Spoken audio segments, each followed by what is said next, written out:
don't understand why you're 40 years old playing the game still. So. Well, I mean, what game do you think you're going to be playing when you're 40? When do you think you're going to stop playing games? What's the age? What's the cutoff age? When you're out of high school and college. You're a high school kid? Yeah, I'm in high school. Yeah. How old are you? Why does it matter? Well, I mean, you foresee yourself in the future quitting something you love, like video games? Do you not love video games? You just cruise through it. I mean, I think it's a little bit of a waste of time when you're that old. But... Well, how do you know? You're not old yet. I mean, I can think of probably reasons that video games would be a waste of time for a high school kid, too. Do you have a 4.0? Are you in honor classes to get more than a 4.0? No, but... You know what I'm saying? There's more things you could be doing to improve your life than playing video games, too, right? Yeah, you can study and not play games. Hey, just recreation, man. Having fun. Ain't nothing wrong with that. All right, then. All right, we're live. Hello, everyone, and welcome to Honey Badger Arcade. My name is Brian, and today I have a very special guest, friend of the channel, who I've spoken to in the past a few times. Jay Ishiro, welcome to my little dark corner of the internet, sir. Well, hello. I am glad to be back to your little dark corner of the internet. No, this corner is smaller and darker, but yes, it's a dark corner within a dark corner.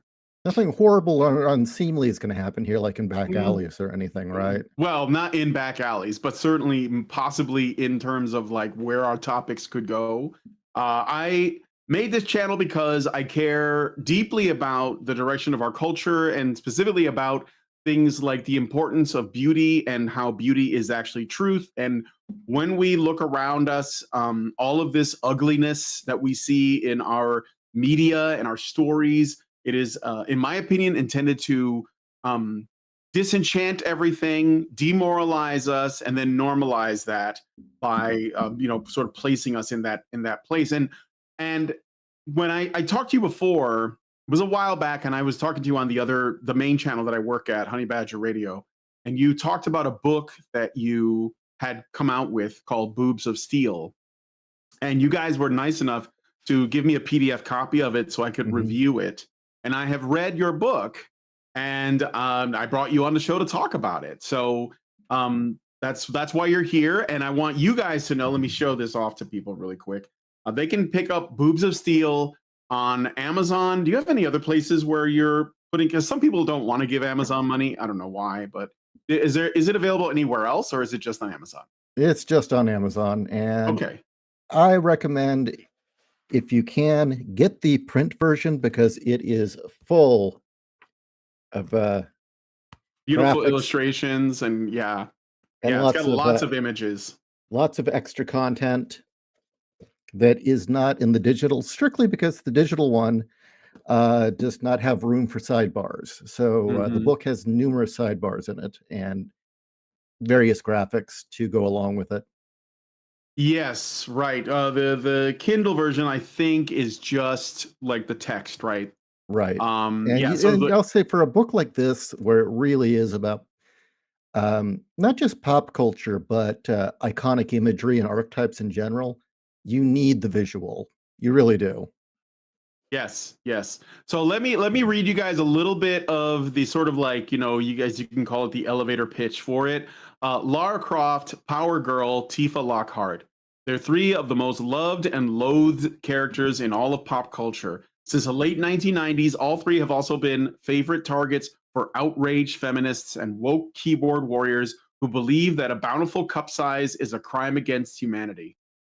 So that's about as far as I'll go into it. It is essentially a very well crafted and well thought out defense of attractive, curvaceous, bodacious women in our popular culture and our fiction.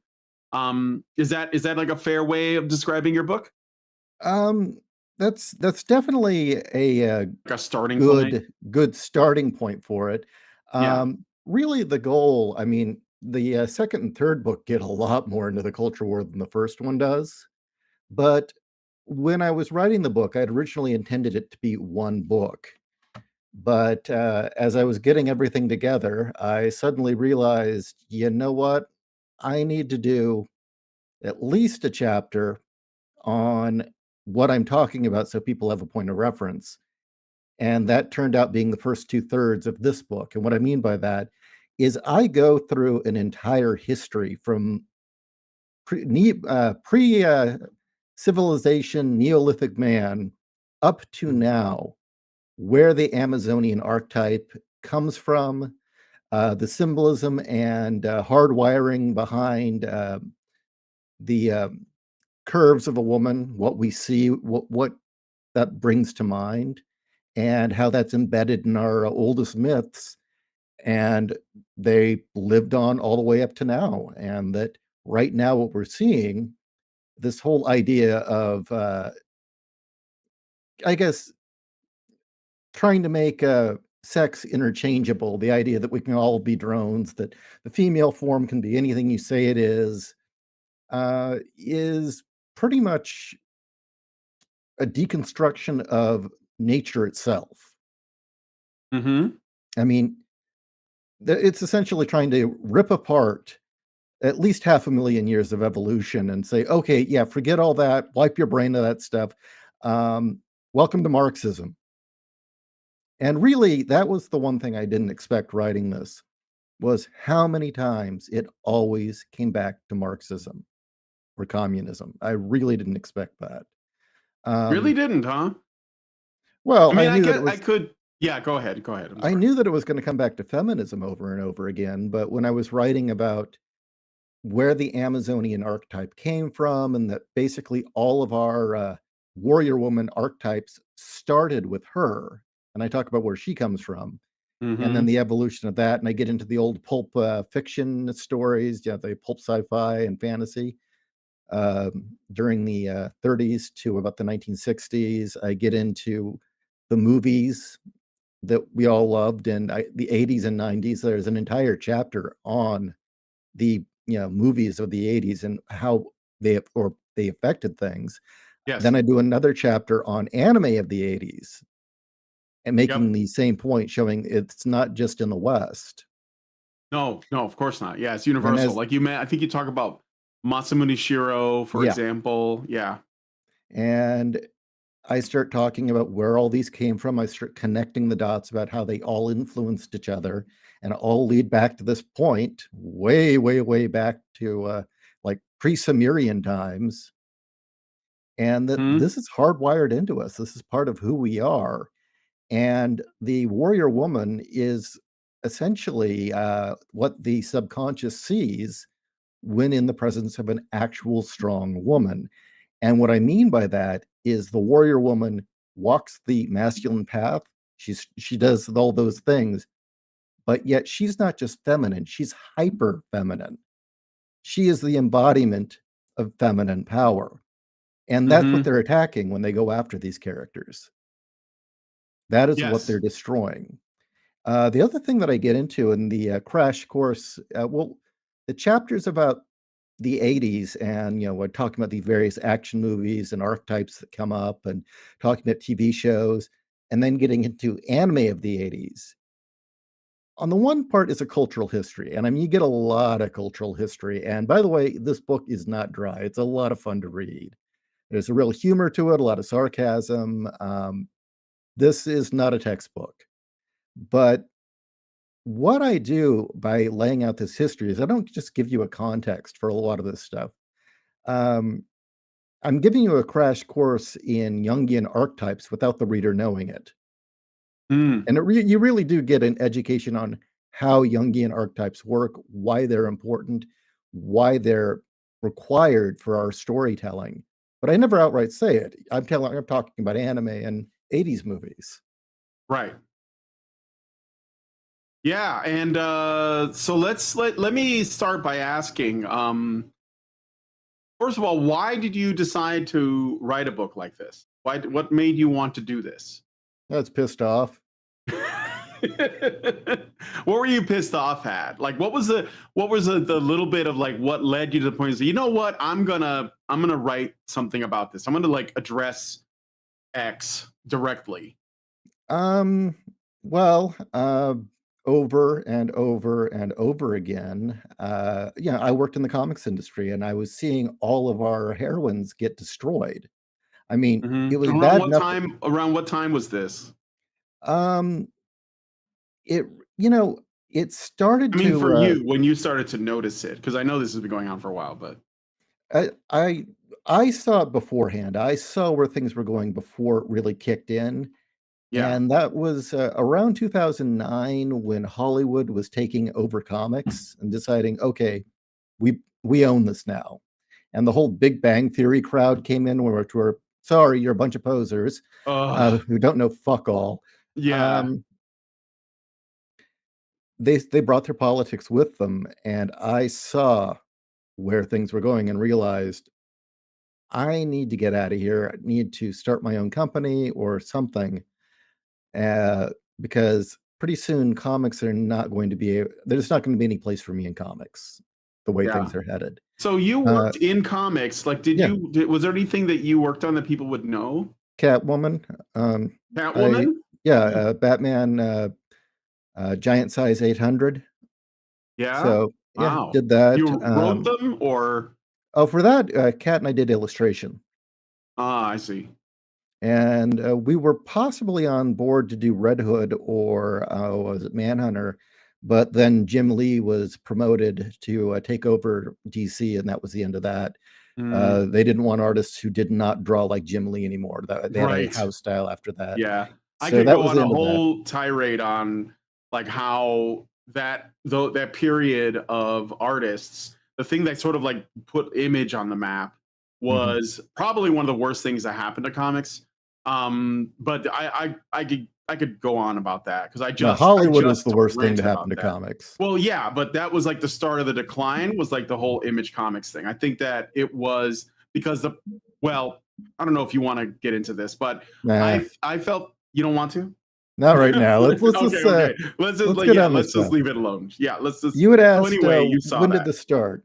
Yeah, for And you. I saw where things were going about 2009, but they really didn't kick in. Strangely enough, hold on.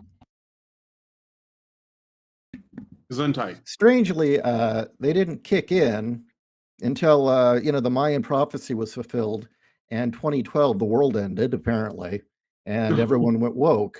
I mean, at the time, I thought, yeah, okay, whatever, but yeah, maybe those damn Mayans were The onto something Aztecs, yeah, because the Mayans the were right. world the world is unrecognizable to me now. It is changed. The world has ended as I know it. I don't recognize it anymore. Suddenly, we had solved racism. Now everything's racist. We had solved all these different problems that were no, we dealt with this. We were done with this crap in the 90s. We were done. And it all came rolling back, and suddenly you had boomers wanting to relive their youth. So we're going to go back to reliving the civil rights movement and protests. And you had millennials who, I guess, wanted a rebellion to join. I don't know. They Who wanted got a cause, offended by yeah. everything. Yeah. Suddenly everything's offensive. So it really started to kick in at 2012, and by 2014, things had gone way off the rails. Hmm. And that was also when Gamergate started. Yep. Yep. And you were really involved with Gamergate back in Mhm. 2014. Like what And why did you just see the parallels and say, "Oh, I got to like, be involved in this thing?" oh Or yeah, absolutely. yeah. Yeah. Yeah, Yeah, I it saw was that. unrecognizable. Y Yeah, for sure. I saw it in comics too first. I think I started to see like these weird deconstructions going on. It was Mhm. before, like they started replacing all of the sort of classic characters with women and lesbians and, people of color and all that. But even before that, I started seeing like all of these events and I thought it was like gimmicks to sell more books, but they were essentially just creating like these deconstructions. It was like everyone wanted to do the Watchmen, but they were just doing it with like real characters instead of like what Alan Moore had done. And I Well, was like, as well, where's the heroism at? Um, but what were you gonna say about that? as Kurt Busiek once said, if you're going to deconstruct something, that's the notion that you're going to put it back together afterwards, but they never do. And Yes, we've got deconstructions of deconstructions of deconstructions. It's all meaningless now. yes, yes, exactly. It's And all nihilist. Yeah. I would say it's gotten even worse because when the people writing the books and the people making the movies see themselves in the villains, and want to say, oh, well, no, really the villains are heroes. It's actually okay. They're doing these things. Says Yes. everything you need to know about where their moral compass lies. Yes, exactly. Somebody in the chat said, The Boys, Injustice, Invincible, it's all cringe. Yeah, Yes. it is. Yeah. And it's Nope. boring. It's predictable. You know, that one, there's like, you do that too much, and it doesn't even have to be that much. And then people start predicting it and anticipating it. And then they're like, where's the, you know, like I said, where's the just good hearted heroes? Where are the good people who are good? Because it's right. Where are the bad people who are bad? Like, it's not like those people don't exist. And you start wondering if people don't relate to villains because they are villains and they want to be, you know, they want to do evil in the world, but they want it to appear as though they're sympathetic so that no one notices. I don't know. It just makes you I would wonder. absolutely say that. I would say that right Yeah. now we are dealing with amoral people who don't really have any set of hard morals or beliefs. I mean, everything's postmodern, so nothing means anything. And it's really just one great big excuse for them to be awful people and justify it. Yeah. And I think Yeah. that a lot of this stuff that we're seeing in movies is a reflection of what the people really are like in Hollywood. I've had my brushes with Hollywood. I sold a property. They're bad people. I'll just put up front. The people in Hollywood are terrible people. They do horrible things. And for them to So morally judge anyone, especially middle America, is such a joke. They have no high ground to stand on. absolutely. I mean, you I remember the Me Yeah. Too movement, okay? When the Me Too movement came out of Hollywood, and in a very, very short amount of time, Hollywood managed to turn the Me Too movement on the rest of the world, and then it was Mhm. no longer on Hollywood. Do you remember that? Like Oh, yeah. they it started off, and it was like this is a peek at what's the dark underbelly of what happens in Hollywood. Which, by the way, most of the people who are there are in on. So, and but what they did was they turned Harvey Weinstein into kind of a sacrificial cow because I mean, he was obviously not, I'm not saying he's a good person, but like the people he did stuff with were also in on it. So it wasn't like there were that many victims, but then they made it Oh. that way. And then shortly after that, they said, well, actually, Harvey Weinstein in Hollywood's not the problem. All of the men out there are the problem. All of the men in the workplace, all of the men in schools, all the other men. And all of a sudden, people weren't paying attention to what was going on in Tinseltown anymore. You know? Does that make sense? Um, to a degree, I think that they wanted to hope that would work. I mean, they did spread that around for a while, but it didn't last. I mean, it real quickly, look, we all despise them now. And the more we learned about Hollywood, the more we despised them. Yeah, And I think it puts some craters in on a lot of industries. Like the gaming industry is full because what I've seen, this is what I've seen. They go into an industry, usually some kind of entertainment, whether it's animation, film, or video games, and they go into one of the companies.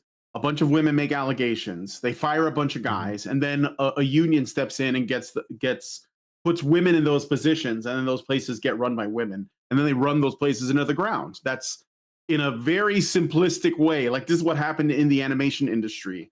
I know a guy who works in animation. Shout out to Luke Weber, and he worked on very big shows. He was a very talented guy, and he told me that there was, there was a whole open letter written by all these women that work in the animation industry, and they all signed it, and they all said we're experiencing harassment, and something's got to be done. And a bunch of people got fired, men, and then they replaced them with women in all kinds of positions in middle management, et cetera, thanks to human resources departments. And now women they may not necessarily run the whole industry, but they're in key positions and they're not talented, like they're less talented because they didn't get there by merit. And so they're driving those things down. And this is what's happened in comics with Sana Amanat working at Marvel and whoever the hell it is doing this at DC. This is happening in film. I think there's a whole studio now called Matriarch that's making movies. Not a joke. yeah, that's gonna last. Yeah, well, I don't know. I mean, it probably won't. Like, I'm not saying that these things are Oh, invulnerable, they've but all yeah, lost their USAID money. They're fucked. yeah. Oh, yeah, for sure. What do you know about that? Do you know like how much they were getting? If it was a lot or what? No, I don't know how much they were getting, but it's already been proven that USAID was pretty much funding a lot of these money-losing ventures like the WB. Almost all the video game journalism was being supported by USAID money. And yeah, a lot of it was going to Hollywood. That's why they could keep losing money, and we, the taxpayers, were keeping them in business. Mm-hmm. Mm-hmm. So that was a lot of it. You asked me why I wrote the book, and I said I was pissed off. Yeah. I was pissed off for a number of reasons, but partially because I was tired of seeing all my wife's favorite characters get utterly destroyed, and repeatedly over and over and over again, my wife being harassed, treated like shit, and being told that her body type was offensive. So Oh, I said, really? "Screw it." Really, yeah. It's a shame she can't come on. She's got tons of stories. The introduction for book 2, I talk about a real life incident at San Diego Comic-Con where the girls club wanted her to join in their little feminist girls club in comics. And when Kat said no, she was told, "Well, honey, nobody's going to respect you till you cut those off." Oh, get out. Really? Yeah, really. Oh, Right at our booth. wow. What were you guys selling at your booth? I think we were there selling both Utopiates and Titanium Rain at the time. Mm-hmm. And was she like cosplaying or something? Like, No, she owned Okay.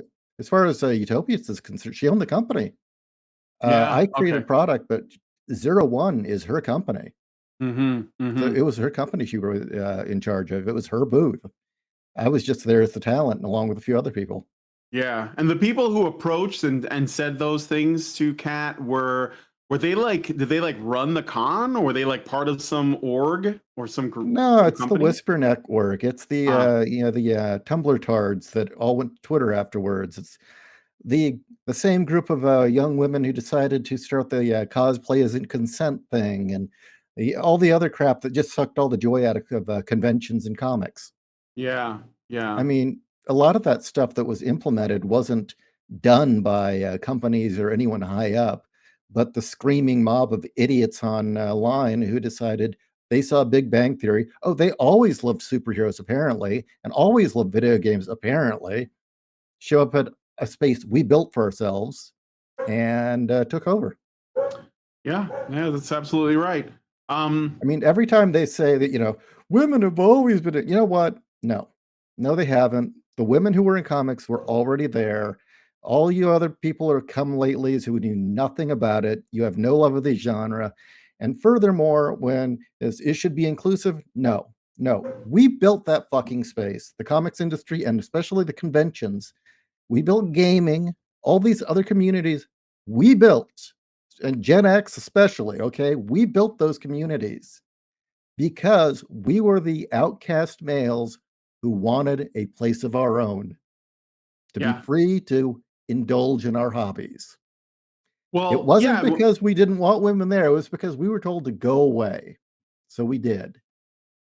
Yeah. So yeah, the thing is that when, and I think this is something that men do when they see that they have a hobby or an interest Mhm. and there's some potential for it to become like bigger, like they can like make it into a little group and then like a community and so on. Men invest in it early when it's before it becomes anything that signifies status or it's popular, and it's usually shunned by women usually because they are not interested in something that doesn't have some kind of social, involve some kind of status or social cachet, because so they'll see it as something shameful, and then men who are willing to put up with that, they'll just continue to invest in it, and then they build something and it grows, and if it becomes popular, then these people take an interest. And I mean not just women, but like generally tourists, like Yeah. men who would otherwise not have seen it as nerdy want to jump on the bandwagon as well. And that's kind of like, I mean, it happens in everything. It happened in anime. I remember when I was into anime, it was like the 70s, no, the 80s. Well, no, it was like the 70s because like on the Spanish channel, you can watch Messenger Z, and I used to watch it. You know, it was like on at a really weird time of day, and I didn't know what I was looking at, but I knew I was fascinated by it, and I got really into it.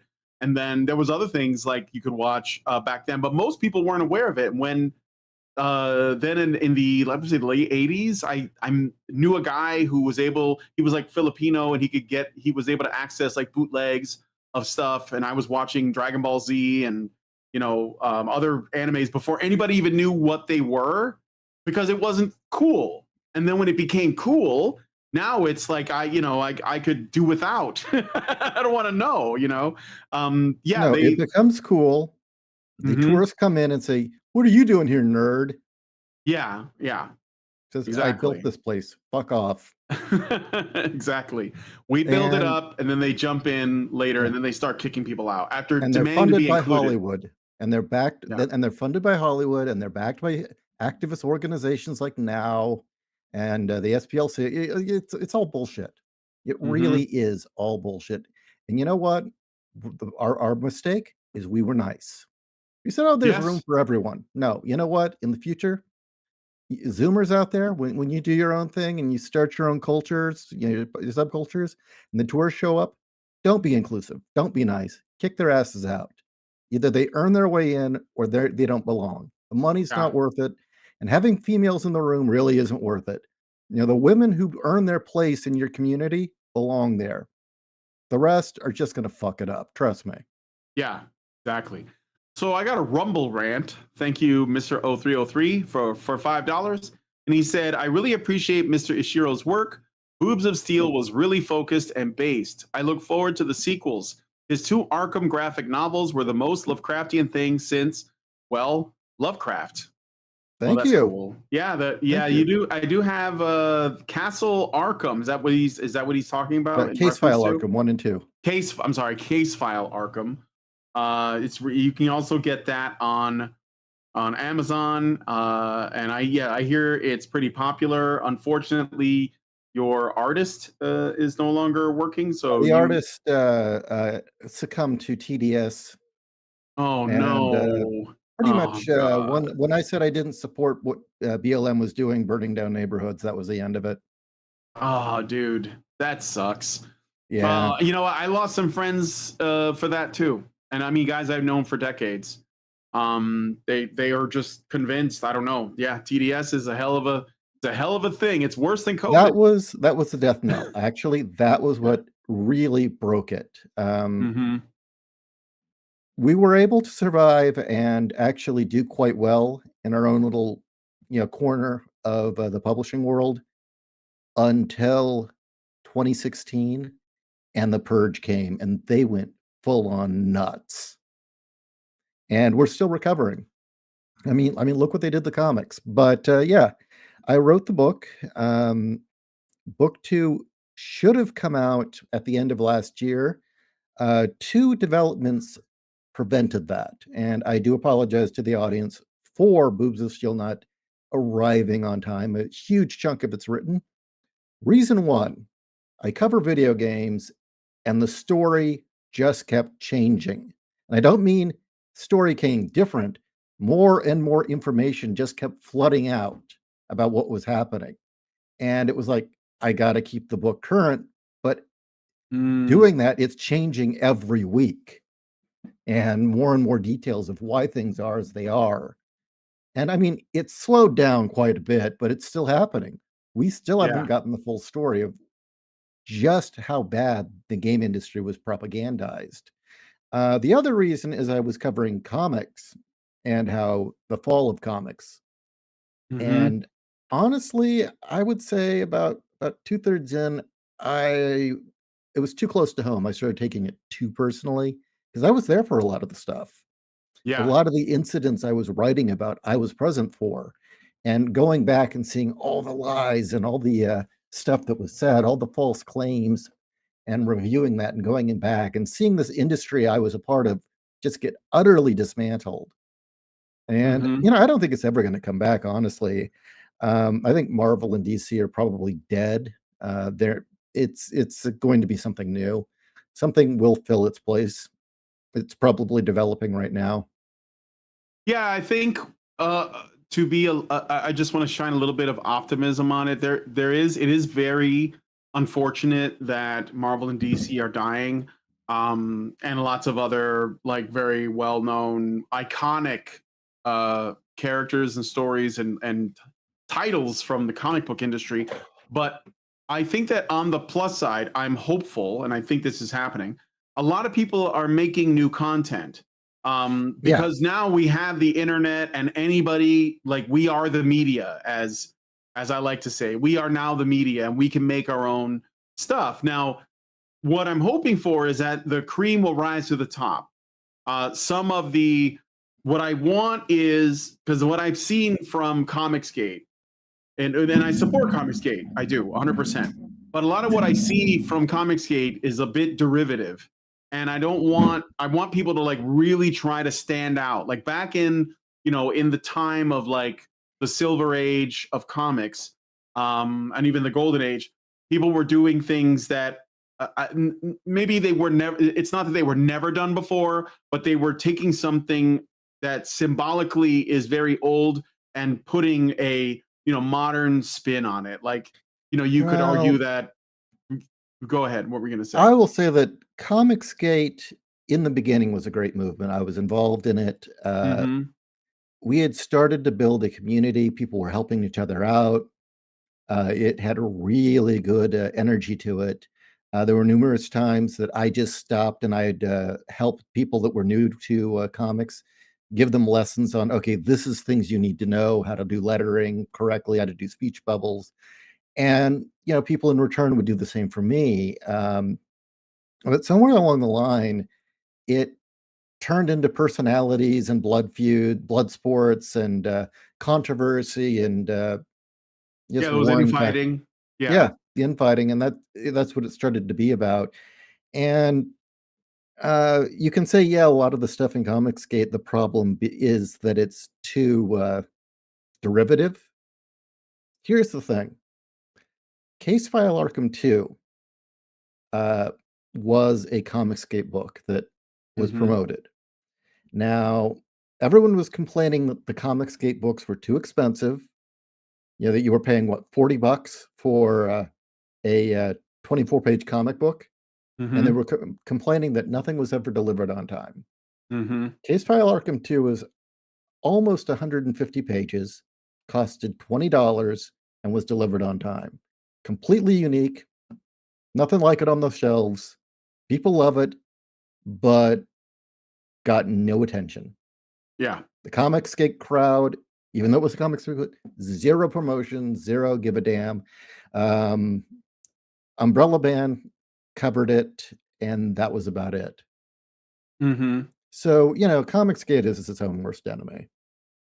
I mean, and I say, you guys keep bitching that not a single Comicsgate book has come out on time and that they're all too expensive. Bullshit. What about my book?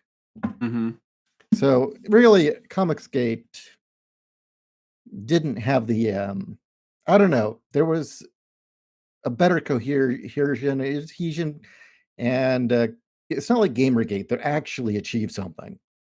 I mean, the problem was Gamergate won the battle but lost the war. Well, yeah. So, like, I mean, I think the issue is that with Gamergate, the people who were Gamergate supporters, they didn't really have the ability to create their own games. Like, they didn't, like, the bar for entry was too high. It's lower nowadays. So with the follow-up Gamergate 2, I think there's a lot of like indie developers that are on the side of gamers that are making games, but those games have to be good. Like, they have to compete. So this is, and the thing about, I do on my channel, I do interviews with developers every Thursday that are putting out indie games, and then we will play them, and we do game jams as well. So essentially the primary focus is to like bring people together, because I saw what happened at Comicsgate, and I mean, I wouldn't say that it's dead per se, but now like people are making their individual things. But what there should be is less internal competition, a little bit more like, bringing each other up, like we help each other out. That's what it should have been. And because the bar for entry, It was for a while, right? But then the egos start, right? And then you get into like, oh, everybody's like looking at comparing their sales to this guy or that guy, and then they're criticizing each other's artwork, and then they start nitpicking like everything, right? And you end up forgetting why it is you're doing this. Like the purpose of this is to tell like good stories that are. I mean, I think one thing that people in Comicsgate don't get is that the problem, in my opinion, is that comic books were the successful ones that became iconic were inherently and unapologetically masculine stories about heroism and self-sacrifice and all of that stuff, including beautiful women, attractive men, evil villains, all of that. And I think that people forgot that what we were fighting against was this kind of feminization, deconstruction, nihilism, cynicism, and a lack of authenticity in the storytelling and integrity. And instead, they were concerned about like what they were selling versus what somebody else was selling. Oh yeah, or whatever. personalities, right? who's more popular, who was feuding with you. I mean, for instance, I will bring up again. I sold Case File Arkham 2, which, by the way, was an overwhelming success for me. Amazon sales have been great. Bookstore sales were really good. But I also did it was an Indiegogo, right? Yeah. On Indiegogo, after expenses were covered, I made a $12,000 profit. Anyone who works in comics, you get a $12,000 profit on a book that quickly, that's good. That's nothing to sneeze at, right? But because I hadn't hit 6 digits, I was getting ripped on. And it's like, is that really what this is about? I thought it was about providing good stories. Yes, I agree with that. I agree with you on that. I think that yeah, I mean, like if you look, I think we could go on that for a while.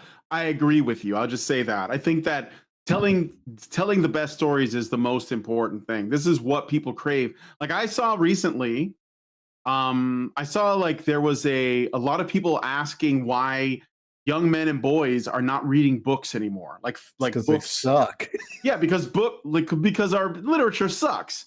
And I think it's actually where a lot of these Tumblr people ended up. They ended up writing like novels. And a lot of it is like female oriented, like young adult novels, romance novels, not romance novels in the sense that it's just smut.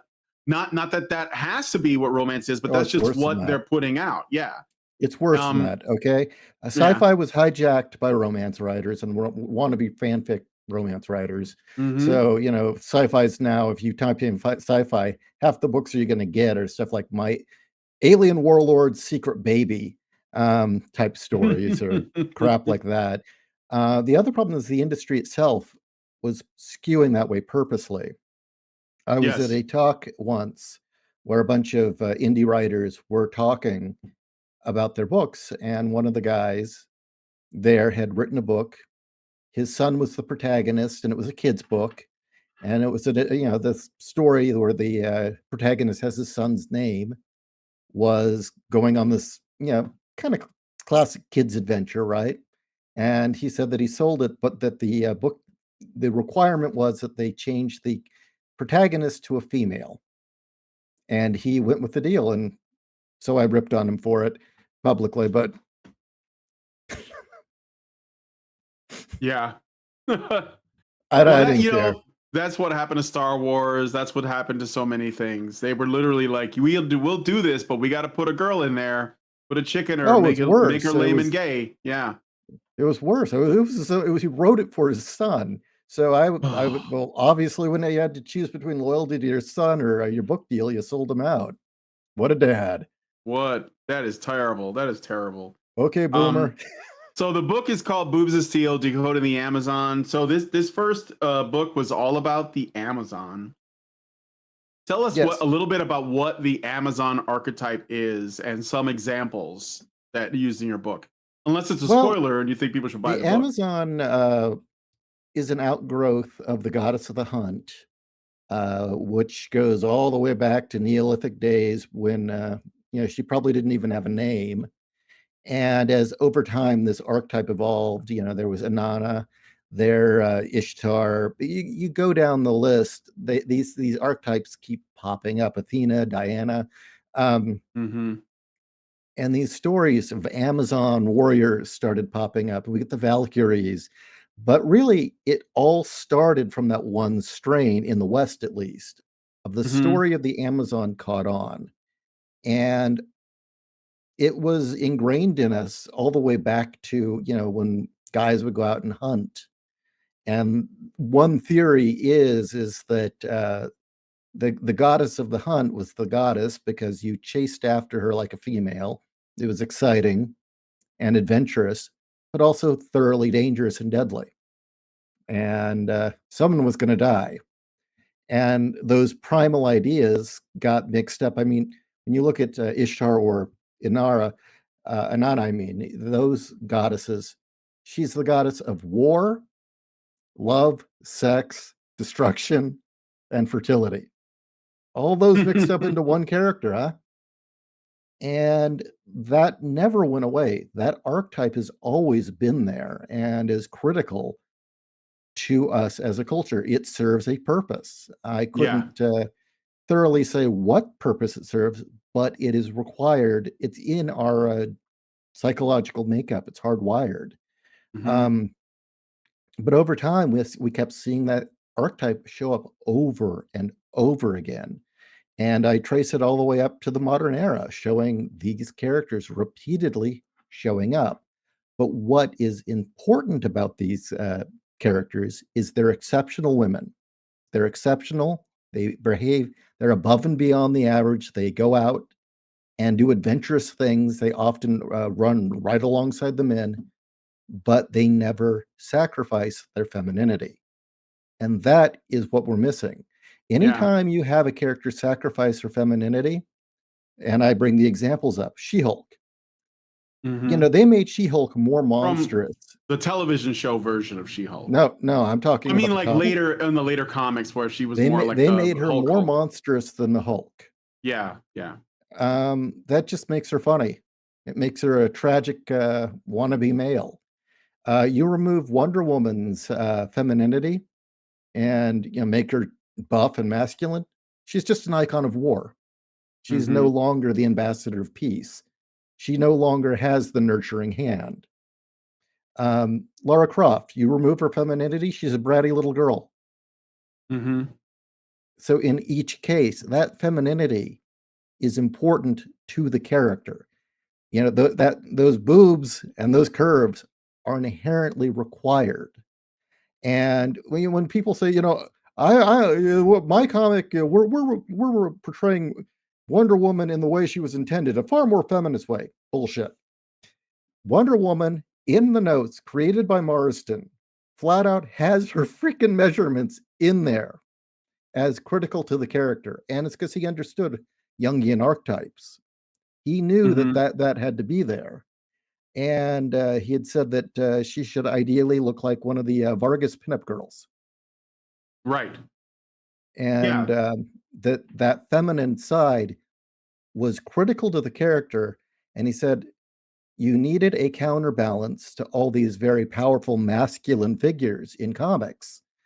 And that you needed someone who was a warrior, but also a nurturing hand. That comics were lacking feminine softness. And that's one of the reasons he created the character. Now, there's other kinky, weird shit involved. And I even bring up that by 1940 standards, Marston, who created Wonder Woman, was woke. And his politics were very liberal. And he was a proto-feminist and all those other things. Why does she remain? Why did she live on while every other half-baked feminist heroine that we've seen being created in the last 40 years have not? And why? Because underneath the politics that Marston wrote in at the time was the eternal image of a goddess figure. She is an archetype, and that archetype was written into her DNA, and that's an eternal character in all stories, that she is always going to be there. And because he wrote that into Wonder Woman, she survived. And the same can be said of Superman. I mean, Mm-hmm. initially, Superman was kind of a trickster and kind of a jerk, Yeah. but his creators had woven in so much Judaism into Superman behind the scenes. I mean, it Mm-hmm. wasn't blatant, but it was there, that it was kind of inevitable that as other writers got a hold of Superman, he turned into a Christ figure. It was just going to happen. Mm-hmm. And Batman, the Dark Avenger, I mean, that's pulled straight from the Shadow. Yes. The Shadow's name, directly related to Jungianism. The Shadow, the Jungian Shadow, where all the dark stuff resides, the superstitions and intuition and all those other things. Mm-hmm. And I get into that. And the reason I do is if we're going to get back what's been taken from us, we've got to understand what it is. We've got to understand why heroes are heroic, why the Amazon characters worked. And Yes. I lay that out very clearly. Yes. Yeah, and the Amazon is a kind of archetype of a female hero. Some examples that like I already mentioned, the Ghost in the Shell main character for the anime part. There's Xena, Red Sonja. Like those are, is that an example, or at least? Well, interesting. That's why I want to do the next book is Uh-huh. I get into Valkyries. Yeah. And the Valkyrie is kind of interesting. I guess the more commonly used term now is people are using the term shield maiden to mean the same thing. But the Amazon is a very feminine archetype, and she's a female defender. Whether she's sexually loose or virginal doesn't matter. She will always have a distrust of men. She's fiercely independent. There's a number of characteristics that all Amazons have. And let's see. But I've actually got it written down in So here. that's a little different from the Shield Maiden, is what you're saying. This is a different archetype. Okay. We've all seen her, the statuesque beauty with the stern look in her eye. Her hair is black, her figure generous. In her hand is a sword or spear or bow. And even though her armor is sparse and leaves little to the imagination, we know she's ready for a fight. Over the millennia, the Amazon has cemented her place within our culture's language of symbols. She's come to exemplify the independent woman who is unafraid to compete and succeed in male spaces. The Amazon archetype is tall, shapely, busty, because a symbol of feminine power needs to look overwhelmingly female. Why? Because a husky warrior of indeterminable sex would depict a totally different meaning. And I have two examples written down. One where I have a warrior encounter an Amazon, like we'd say in the high fantasy archetype, where she's beautiful and all that. And then I repeat the exact same scene with a realistic Amazon, which is, unattractive, looks more like a hairy biker. The two scenes read thoroughly different. As an example, I bring up that there are different kinds of Amazons. Sometimes she's a heroine, sometimes she's a villain. And that, let's see. Whether a noble savage or whether a noble warrior or a savage man killer, sexually frigid or libertine, what blazes at the heart of every Amazon is a blistering desire to remain free. As an archetype, the Amazon personifies the independent feminine spirit. So that comes up, right? And then I have a list here in the printed version, at least, of different Amazonian characters. Red Sonja, yes. Red Sonja in the comic books is Amazonian. Red Sonja in the Howard books is not. She's more of a shield maiden Valkyrie archetype.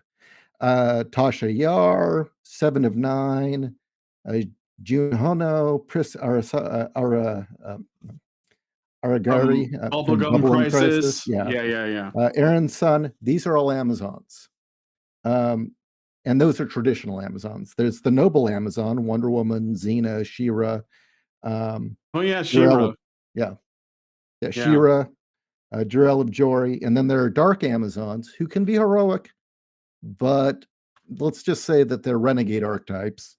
What about the Coffee, Princess of Mars? she doesn't From really fight though. No, she doesn't. That's what I'm wondering. Like, what does Yeah. she fit in? She's just the most beautiful woman on Mars, Yeah. right? Yeah. But well, they've okay. Some people might say that she did because there were later. Like I remember the movie. I think she was like a some military leader, but that was because they were trying to make her more acceptable to modern audiences. So Which don't exist. no. Okay, and then the dark Amazons. Coffee, Yeah. the kind of characters that Pam Grier portrayed. Yeah. Louise from Thelma and Louise, Callisto from Xena, Mara Jade from Star Wars. And so Oh. again, you can see that they can be dark as well. Yeah. And then you get characters like Red Sonja, for instance, and that's a feminine or a female warrior archetype that's more in line with the Valkyrie or Shield Maiden, who does not distrust men but prefers them, runs alongside them.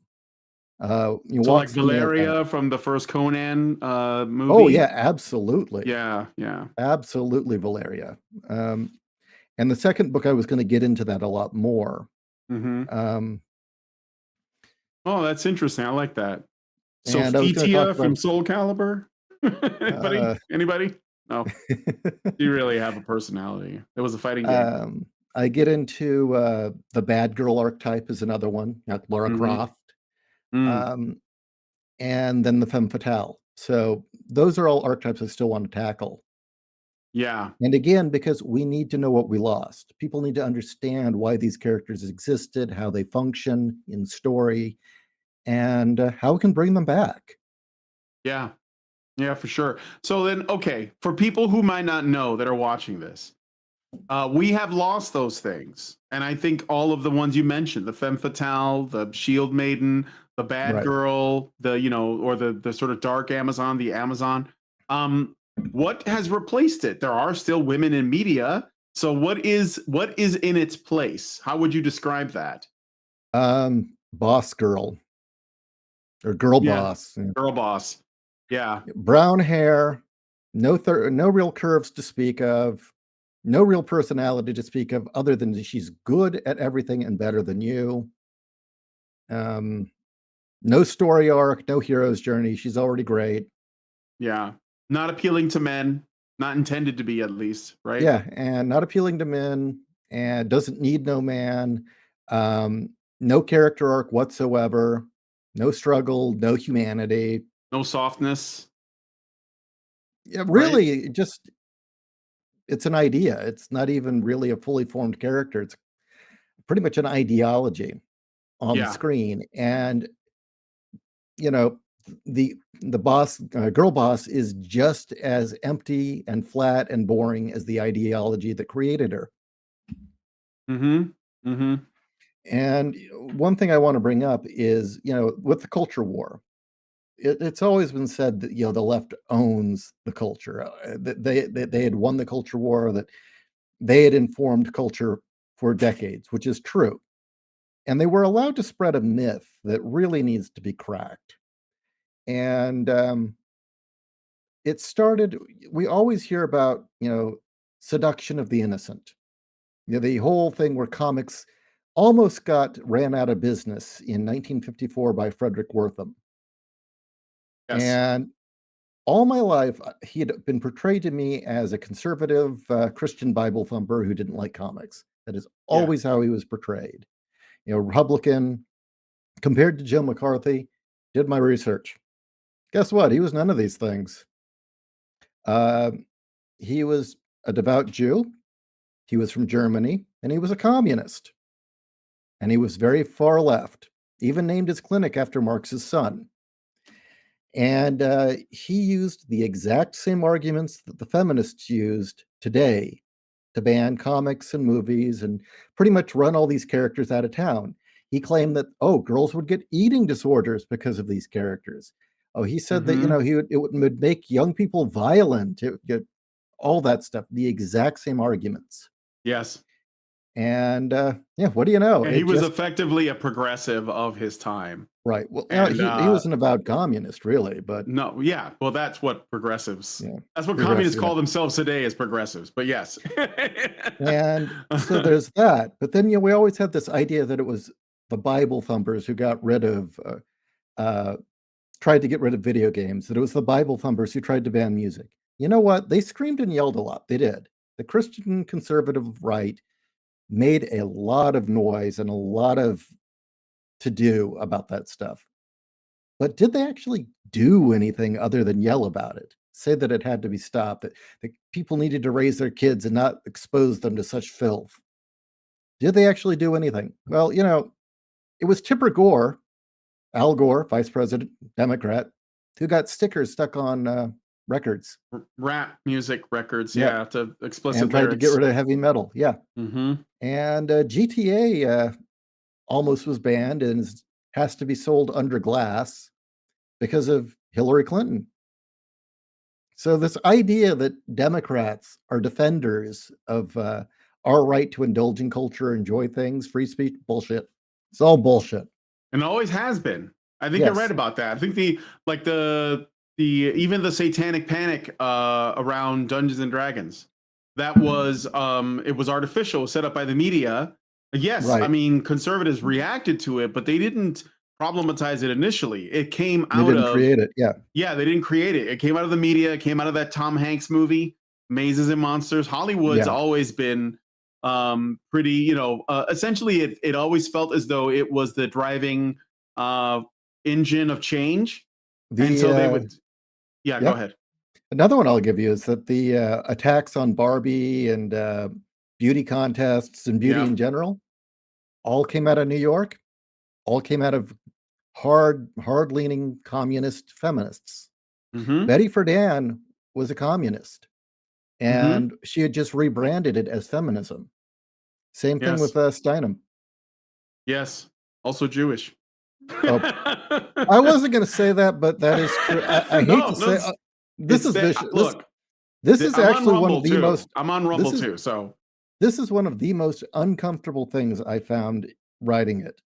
mhm. These books and just doing the deep research. It kept coming back to communist Jews. I don't know Mhm. why. Sorry for speaking the truth, but that is the truth. Call me anti-Semitic, but don't call me a liar, okay? Yeah. No, the no. very- I think it's fair to say there's a pattern recognition is going on all over the place, and there's no avoiding it. There's no avoiding the noticing, and the noticing will continue until morale improves. So And the very first sci-fi convention, I found this out in my research, this will be brought up in the later books, yeah. is that the very first sci-fi convention ever held was in 1939. And Isaac Asimov had his young communist club where his Futurians would meet. And at the very first sci-fi convention, they showed up, and Donald Wall, oh God, I forget his full name. He was a publisher. Mm-hmm. Walden? No. No. Okay.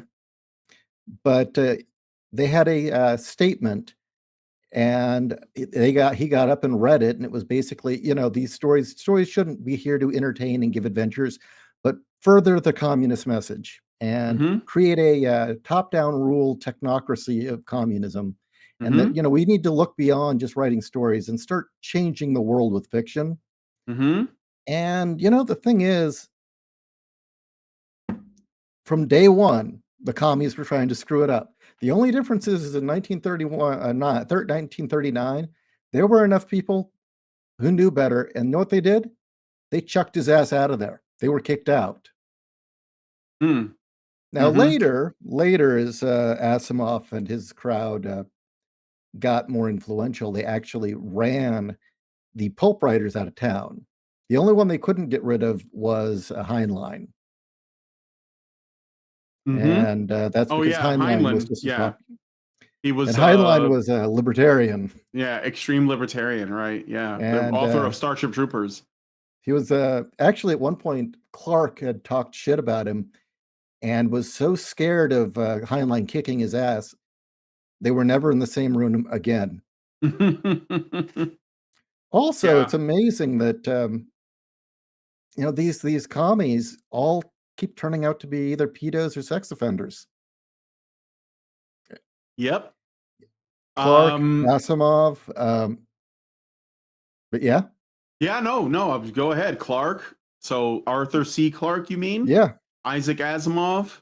Um, Orwell? No? Orwell, no, actually, that's the thing is Orwell actually figured out communism was terrible. Yeah, It took him obviously. a But while, but he he figured it was in out. on it at first. Like Right. a lot of commies today will say, well, Orwell's a socialist, And it's like, yeah, until He he was. woke up. Until he experienced it. Yeah, He went until and he lived it. experienced it. Well, that'll And wake you you know up. what? The same thing is true about so many different creators who initially have that point of view and then they go live it. Mm-hmm. Miyazaki being one of them. You often hear, "Oh, Miyazaki's a communist." No, he isn't. He absolutely is not. He's actually a traditionalist. Hayao Miyazaki, Studio Ghibli, yeah. When he wrote, is it the first one? Nazca? Yeah, Nazca of the Wind. Yeah, He Nazca initially Valley of the Wind. He initially started it as trying to portray a perfect communist society. Like a utopia.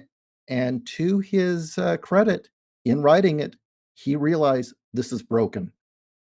Mm-hmm. This is absolutely broken. And by the end of it, he had rejected it and gone towards traditionalism. Yeah, which is why a lot of his, at least his films, there's a lot of nature in them. There's a lot of children, a lot of innocence. Even though family. Even though he himself is kind of a grouchy guy, but kind of a curmudgeon. But his content is always about this. It's very like you think he's a much brighter person than he is. And ironically, the other Miyazaki, Hidetaka Miyazaki, the guy who created the Dark Souls series, despite the fact that he's the biggest fan of the Berserk series, which is what he based all of his games on. He's actually a very cheerful guy, even though his games are super dark and depressing. It's interesting how different they are. Heinlein himself was a socialist and worked for, tried to get Upton Sinclair. He worked on it for his campaign. Yeah. And then he found out Upton Sinclair was a liar and that the Jungle, the book he wrote, was full of lies. He'd made most of it up. Yeah. And ended up rejecting communism and turning towards libertarianism. That's cool. Okay, I got a bunch of Rumble rants I want to read out, and I want to thank you guys so much for that. Let me just show off the book again. It's called Boobs of Steel, Decoding the Amazon, Busty Heroines versus the Culture War, #1. There is a second book. It's right around the corner, and you have like at least one more planned. Two. Two more planned. So I mean, two more after #1. But like, do you have any plans to make more books, or does it depend on how? No, hopefully these 3 will be it, and I'll never do it again. You'll have all your bases, all your boobs covered, or uncovered. The work on these, the work put into these is incredible. I had no idea it was going to be that much. A lot of research, labor. And I think it's definitely worth it.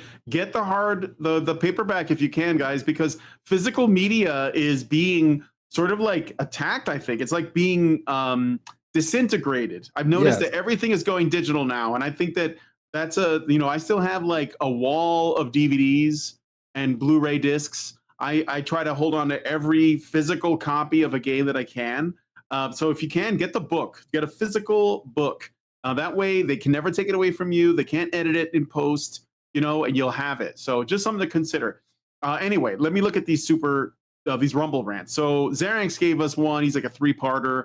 He said, for $5, you probably see Comicsgate as derivative because people who worked in the industry pilot Comicsgate. It's kind of hard to expect new from pioneer proteges. Then he says, this is why I look at you and Professor Geek wanting to see new stuff and or good stuff and wondering why you or others like you aren't putting this stuff together. That's for $2. And then for another $2. Yeah, I think he's talking to me. And you are. Yes, you have books out. Yes.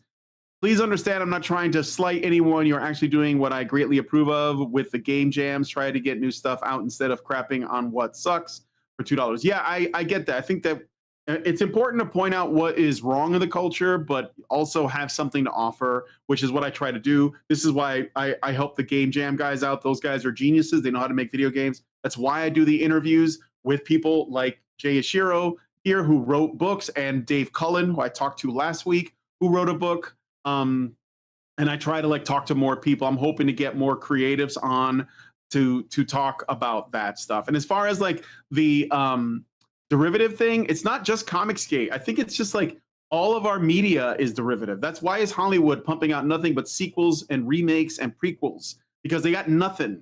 They got no, like, anytime, and when they try to do something different, they do it badly because they don't really know, like, there's like a foundational thing in terms of storytelling that they have to understand. That's why these Jungian archetypes are super useful, because it gives you a starting point, and it means you have to some degree, allow your modern sensibilities. If you're like one of these like woke progressive commie creators, you have to let that stuff die, because you can't make anything new with that. It's basically evil, and as Tolkien said, evil cannot create anything new, but only corrupt that which was already exists and is beautiful.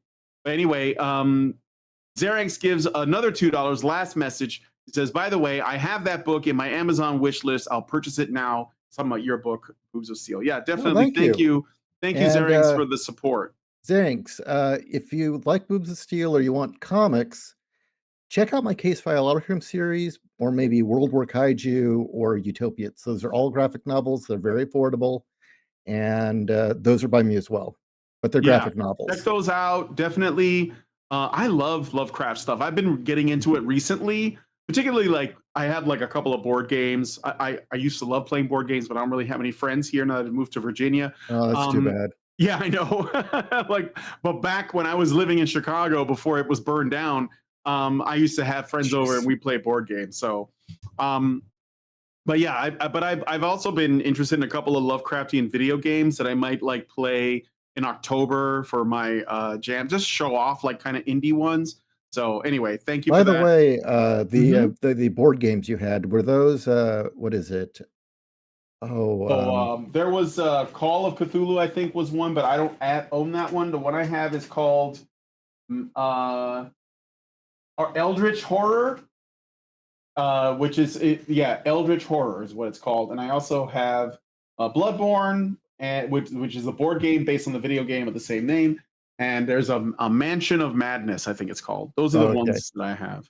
Because the artist of Case File Arkham actually illustrated a couple of those games. So cool. He was kind of familiar with the work. Yeah. All right. That only means that there's more of a reason to check it out. I love the art. I actually love the art here. And maybe you can get a different artist that isn't paused. You know, George. Oh my God, he does those comics. It's like Alexopoulos, George Alexopoulos. Yeah, you guys know who he is. You must have. I talked to him a few times. Yeah. I'm gonna talk to him at the next Game Jam. He's gonna be one of the judges. I mean, he's a fantastic artist. He did some stuff for Razor Fist. Yeah. When he wants to, even his little comic strips are really cool. So you know, I'm gonna be meeting him at the next Game Jam. He's gonna be one of the judges. George Alexopoulos. If you look him up on X, he's got some good stuff. He's also, like I said, he's illustrating Razor Fist's book. His political cartooning is genius. Yes, yeah, it's so good. There's so many good people doing that. There's so many. These days. Can you go click on the part of the link that says part of Case File Arkham? Right here, okay. Yeah. And should be able to, wait, where's the other part? The other part should be in there, damn it. I don't see it. Somebody you gotta get Jeff Bezos on the phone. Stat. Yeah, click on my my name. Your name? Okay.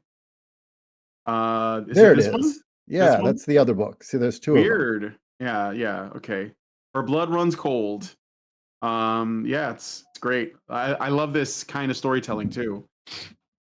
All right. So I got a couple more Rumble rants here. NovaFan21 gives us $1 and says, I can't wait until one day our entertainment gets reborn, and when it becomes successful, all the feminists act surprised when we gatekeep them out. Well, keeping out women worked. Well, yeah, we have to. Well, I think people are learning to gatekeep now. A lot of normies are seeing their favorite things go to shit, and they're like, somebody isn't supposed to be here that is here. Well, So, here's the part that people overlooked, and it's stupid. You keep hearing the marketing people say we've got to get that female audience. The thing is, females who liked comics, they were all already reading comics. Girls who mhm. liked games were already playing the games. And this trying to appeal to the audience that they think they want, those people don't buy anything, or if they do, they don't stick with it. So, these communities that we built, the women who are already reading the comics were there.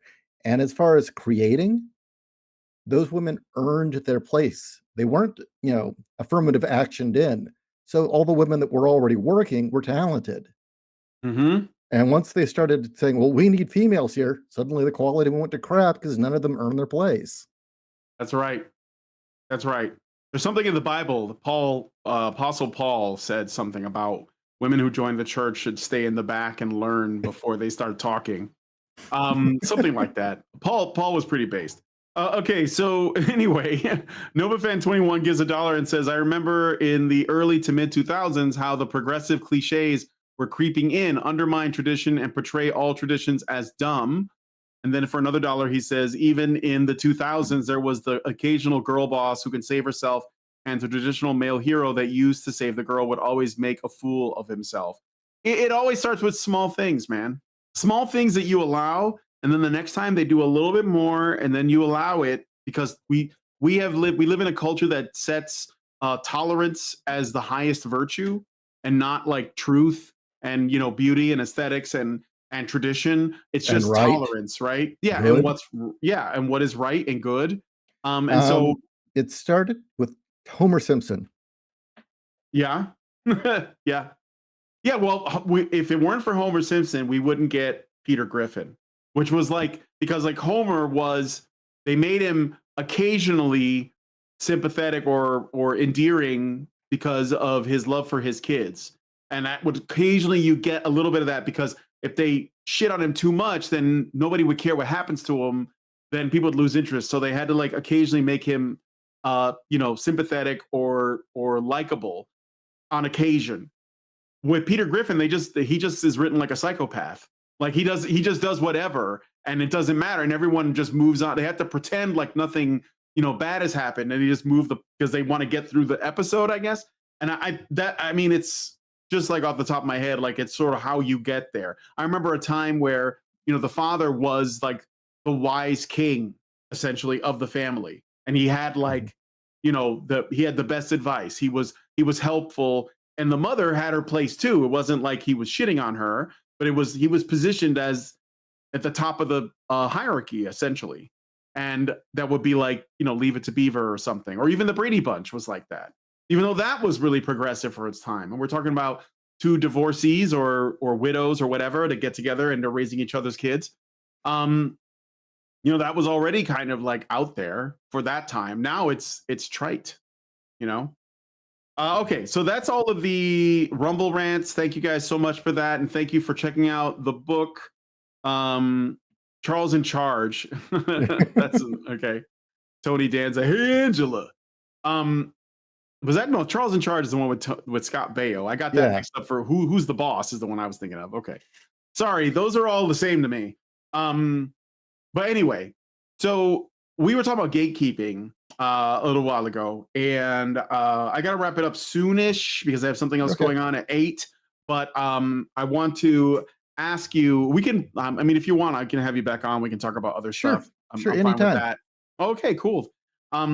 So we talked a little bit about gatekeeping, and you talked a bit about the science fiction sort of club. I guess it was like Yeah. Isaac Asimov and his friends. And I remember when I talked to you last time, I'll never forget it because we talked a little bit about how these elites in the science fiction literature community were kind of like they were trying to act as authorities on who gets to essentially Yeah. like be approved to write fiction. Is that kind of like how it went? Yes. Absolutely. And they tried to memory hole all the pulp stories. Ah, so that's what happened to pulp stories. Yeah, and they tried everything in their power to make that whole end of the genre disappear, claim, "Oh, that's not science fiction, that shouldn't count." That's just, disposable garbage that no one cares about. Read my smart stories that, have my politics. Hmm. It's escapism's bad, heroism's bad. So Uh, here's okay. So I've done a little bit of art history like myself, like digging, but in a different area. I was looking at the sort of like various art periods in the visual arts. Like the Mhm, Renaissance, the Impressionists, the Expressionists, the Romanticists, etc. And a lot of that, the older periods were just sort of like a natural evolution. Like usually you get like the Impressionists were kind of like guys that didn't, they were going against the grain in terms of like what the official sort of elite schools were teaching, and they were doing something. That's why like nobody knew who Vincent van Gogh was when he was mhm, alive. We only know who he is now because he died poor and and unknown, and now we know who he is, because we've looked back. But around the 20th century, around the time of like all this, these rumblings of communism and Bolshevism were happening, and World War One was like, there was a shadow of World War One. There was this period in visual arts called the Dadaist period, or maybe even before that, there was the existentialist period mhm, where you had these. This is where postmodernism came into the arts, and one of the things that was a product of that was, at that point, visual arts were seeing a sea change in terms of what was considered art and what was not. And a lot of people say this is because of we were getting the ability to print images, and so people would say, oh, there's printed images that are drawn or painted, and then there's painted stuff. And so you had this divide where you had these elites that like ran the museums, ran the art galleries, they were the art mhm, critics, they were the elitists, and they were saying there's a difference between art and illustration. And so they created this difference, and art was only art if it was political, and if it was a specific kind of politics. You had to have, socialist commentary, feminist commentary, communist commentary, that kind of stuff had to be in the work. It had to make a statement. It had to be, intended to subvert and be divisive and be demoralizing. Which is why people like Picasso that used to do realism. He would do like there's older works of his that were sort of like portraits, and he was actually trying to capture what he was looking at. He was trying to capture the world, but then he moved into Cubism, and that's when he blew up, because now he's making work that is ugly and nobody yeah, wants it, but they attach his name to it and it's worth money. And so, and the reason why I find this interesting that you're talking about the pulps is a lot of the people who were considered illustrators and not artists were people who mhm, worked in, pulp. They did art for books like pulp novels and mhm. magazines like Conan the Barbarian, guys like Robert E. The artist that worked on Rosetta. Conan the Barbarian, like Frank Frazetta. Yeah, Frank Frazetta was considered an illustrator. Norman Rockwell, who did those magazine covers, beautiful, beautiful work, he was considered an illustrator. But also, those images, Norman Rockwell's work is very pro-America, right? That's like the Right. thing that everyone knows about him. And it's also capturing like everyday working class people in like normal environments, like got construction workers and just like kids in school that got into a fight, like a sailor getting his tattoo, and there's like he's in like the tattoo parlor and he's getting ready to go to war. Like the very, very pro-America Americana stuff is Norman Rockwell. And the Frank Frazetta stuff was extremely like masculine and extremely feminine works of like very bodacious women and muscular men, and it's barbarians, it's like it's John Carter, it's all that stuff. And I think that there was gatekeeping going on in the art world, to the Oh, point yeah. where if you go to an art museum and you look at what is considered contemporary art, it's all of this postmodern shit. Like here's a white canvas and you have to read the backstory to figure out why it's in there to begin with. You got guys like what's the guy, Jackson Pollock, I can, how that Rothko. spells. You know how Yeah? you know how his style got started, right? No, His how does it abstract start? expressionism. He had Yeah. a patron who was demanding a new art piece, and he kept putting the art piece off. And he had like 24 hours to get it done because he just kept putting it off. And he Mhm. was going to have his money cut off if he didn't produce. And so he got really, really shit faced and high and just took whatever he could. And in the morning when he woke up, all that splattering is what he had. Mhm. And the rich person loved it. Oh, yeah. Oh, yeah, because So those people don't know shit about what's beautiful. now what's interesting is you brought up Frazetta and the pulp illustrators. Mhm. Here's Margaret Brundage, who is the most prolific artist of Weird Tales. She's had Mm. more Weird Tales covers than anybody. We should know who she is, right? Yeah. Why don't we? Feminists are always going on and on about how we need to know about women. Why don't you ever talk about her? And in fact, what you'll find out when you read about the pulps is women were very involved. Women were always Mhm. there, but the women who were writing stories and doing art for the pulps didn't have the right politics. That's why we Right. never hear about them. Right. Yes, they Either had they were, traditional ideas about aesthetics. yeah, and yeah, like, oh, well, this woman had a happy marriage. Well, but that's not right. Oh, well, this woman was just doing it on the side. She had kids and decided, well, I'm done now. I'm going to raise my kids. Oh, that's not right. Oh, well, this woman was in the military. Yeah. The other thing about modern art too, and I think this is something that we talked about a little bit with the comics as well, is that this ugly art that gets all this like support from critics and gallery owners and museum curators, it's also very useful from laundering money. So Yeah, it is. I mean, it's like a big thing, and you shocked me when you said that this was like a lot of this was going on in the comic book industry as well. I Mhm. have a story that I looked up, which was kind of interesting. Let me see if I can find it. Yeah, so one key figure often tied to this is Harry Donenfeld, co-founder of what became DC Comics. Before comics, he was involved in printing spicy pulps and had reputed connections to mobsters like Frank Costello and Mo Annenberg, who were big in gambling and distribution rackets. Well, you brought I up assume you knew that. Yeah. Donenfeld, right? Yeah, And what a Donenfeld. lot of people don't realize is Donenfeld was a high-ranking member of the Jewish mafia. Yes, it does exist, just like there's one with Irish people and one with Italians. And There's a Jewish Russians. mafia as well. Yes. And both Marvel and DC were laundering fronts. Mm-hmm. Yeah. They were money laundering. And that's the thing too that you mentioned that because there's a lot of talk about the Jews. And I think that if you say the Italians are doing something and then you explain that there's like organized crime, everyone gets it. Oh yeah, Yeah. sure, the mob. But the mob isn't just Italian. There is a Jewish mafia. In fact, it's like it's in what is the movie? Is it Casino? Like what the central figure Yeah. played by De Niro is Yeah. he's Jewish in that. Right.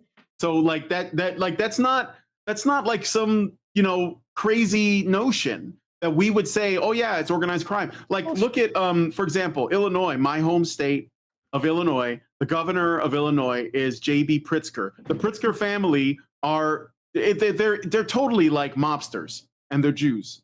So it's Well, okay. Like that's just what it is. look, So, there's an Irish mafia, there's a Japanese mafia, a Chinese yeah. mafia. I mean, well, why wouldn't there be, right? Yeah, Everyone's done it. exactly. There's the Yakuza, there's the triads. I mean, of course, if you can think it up, it exists. So it's not unique. And some have if they didn't get involved with politics, then they wouldn't be able to hold on to their power. I mean, there are the cartels. They're how much power do they have over Mexico's government? Well, okay, you want to get really vicious. Okay, let's get vicious. Uh, Let's go! dive down the rabbit hole that is the ADL's ties to the cocaine cartels in the 80s. Mm-hmm. Oh yeah, Uh, sure. I mean, all of the ADL's lawyers were also representing the cartels, yeah, strangely. yeah. There you go. Yeah, well, okay. Anyway, so yeah, the money laundering thing. You what else were you was there anything else about that I was gonna mention besides Donenfeld? you said that he was in the Jewish mafia. Member? Yeah, he was Yeah, definitely, and that's very typical. I mean, you can say the same about the music industry. Both the Italian for and Jewish sure. mafia have their hands in it. Same with the movie industry. It's just the way things, if there's money, there's a mafia of some sort involved. That's just a give. I mean, coffee has a Right. mafia. Did you Of know that? course. Yeah. No, I didn't, but I'm not surprised. Any major industry that makes a lot of money. So Yeah. that's kind of just a given. Um, but the other thing I was going to say, we're talking about uh, Pollock and art Yeah, styles being Jackson Pollock. manufactured, Yeah. where Yeah. it's ugly or it's debaucherous or doesn't really have any redeeming qualities. Yeah. That's happened multiple times throughout history, where someone tries to force their politics or some sort of social agenda onto culture, and it ends disastrously. And the most memorable one resulted in a mustache man taking over Germany. Mm. Weimar Germany was full of Oh all yeah. that stuff. Mm-hmm. Yeah, I know. The books they burned, mostly like based in transgenderism and queer theory. That the same kind of stuff that's going on now. A lot of Yeah, yeah. that has when it fled Germany, it came to South America, and so you have a lot of like that stuff holdover, which is why South America has so many problems with communists and socialists You know where else because it they went? just, huh? You know where else that went? France. Yeah, France. Yep, yep. Yeah, well, Europe. I mean, like, I would say that it doesn't like if you look at the state of Europe, it doesn't look like they won the Second World War. No. Like they're Germany's kind of still in charge. yeah. So, um, yeah, they were not. I don't think they were the winners. I mean, the UK is in a sad state, and Okay. yeah. No, yeah, the UK is in a very bad state, and hopefully they'll sort it out. I know that Hmm. Sargon keeps thinking that we're going to save him, but I think we're busy saving our own country. Oh, the United States? Yeah. Yeah. Yeah, Dr. Radamcam's always asking us to just like go and conquer England. Uh, But so we're since busy dealing with our own issues, but at least at least we're pointing our weapons in the right direction now. Oh, it's shifting hard, and people are mad. And when Yep. you've got women flat out saying, maybe the right to vote wasn't a good idea. Women, you don't. Mhm. You would be amazed how many women have said that non-ironically. No, I mean I haven't seen it myself. But I mean, I welcome it.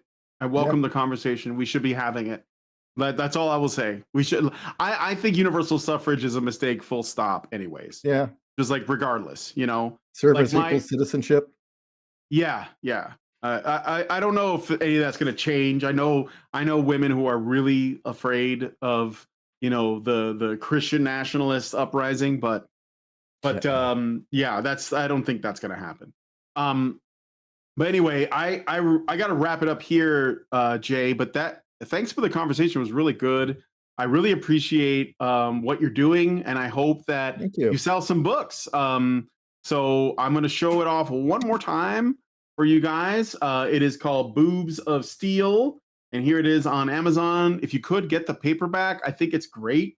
Lots of great images, and I think I'm 2 for 2 with the guests I've had on. I had Dave Cullen on last week talking about his Nice. book Dave's V Machina, which is a science fiction kind of a detective mystery story. Has like a very pulpy feel. In fact, I think the pulps are coming back, and Yeah, I'm they here are. for it. I love the pulps. I want that to come back. I want to see Lovecraft stuff. I want like new pulp heroes. I want like the old what do they call them? The dime novels, like the Yeah. Western ones. Dime I store want novels. that stuff. Yes, that's the stuff that boys want to read, because I do think people are at least seeing now that there's a serious deficit, and there's no better time to be a content creator than now, because we have the tools, we have the internet. All we have to do is help each other out, lift each other up, and we can we can build a new culture and take inspiration from what was transcendent and symbolic that exists with us today, like from the past. Do you have any final words, before I end the show, sir? Buy my books, buy my graphic novels, because if you're sick of woke stuff and want something good, you'll find it there.